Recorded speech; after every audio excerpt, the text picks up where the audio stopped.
பார்க்க மட்டும் இல்லைங்க, டேஸ்ட் கூட சூப்பராக இருக்க மாதிரி ஒரு வெஜ் ப்ரான் ரெசிபி பண்ண போகிறேன். வாங்க வீடியோக்குள்ளே போகலாம். இந்த டேஸ்டியான வெஜ் ப்ரான் மசாலா செய்கிறதுக்கு ஃபஸ்ட்டு மீல் மேக்கரை சுடு தண்ணியில் போட்டு நல்லா எடுத்துக்கோங்க. நல்லா பிழிஞ்சு எடுத்து ஒரு மிக்சியில் அரைச்சி எடுத்துக்கோங்க. தண்ணி இல்லாமல் பார்த்துக்கோங்க. நெக்ஸ்ட் அதில் பாயில் பண்ணி வச்ச உருளைக்கிழங்கு அதில் ஆட் பண்ணிக்கோங்க. நெக்ஸ்ட் அதில் கொஞ்சமாக salt, red chilli powder, cornflour add பண்ணி நல்லா பிசைஞ்சு எடுத்துக்கோங்க. கட்டி இல்லாமல் பிசைஞ்சுக்கோங்க. நெக்ஸ்ட் நம்ம வெஜ் ப்ரான் பண்ணணும். நம்ம ரெடி பண்ணி வச்சதுலேருந்து கொஞ்சமாக மாவு எடுத்துக்கோங்க. இதில் நான் 2 டைப்பில் சொல்கிறேன். ஒரு டைப் வந்து நீங்கள் நார்மலாக கொஞ்சமாக மாவு எடுத்துகிட்டு ஒரு ஸ்டிக் யூஸ் பண்ணி நீங்கள் பர்ஃபெக்டான ஒரு ப்ரான் ஷேப் கொண்டு வாங்க.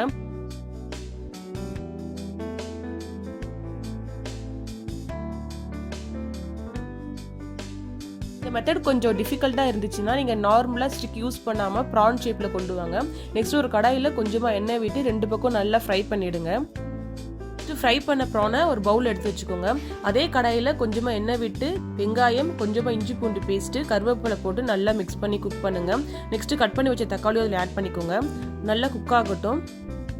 நெக்ஸ்ட் அதில் கொஞ்சமாக garam masala, red chilli powder, Kashmiri chilli powder, கொஞ்சமாக மஞ்சத்தூள், சிக்கன் மசாலா, சால்ட் ஆட் பண்ணி நல்லா மிக்ஸ் பண்ணுங்க. நல்லா வதங்கட்டும். ஒரு 5 மினிட்ஸ் சிம்மிலே விட்டுருங்க. நல்லா குக் ஆகட்டும்.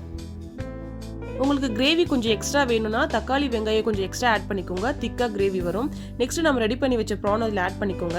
லைட்டாக மிக்ஸ் பண்ணுங்க, இல்லைன்னா உடஞ்சிரும். சூப்பரான வெஜ் ப்ரான் மசாலா ரெடி ஆயிடுச்சு. உங்களுக்கு தேவைப்பட்ட கொஞ்சமாக வாட்டர் ஆட் பண்ணிக்கோங்க.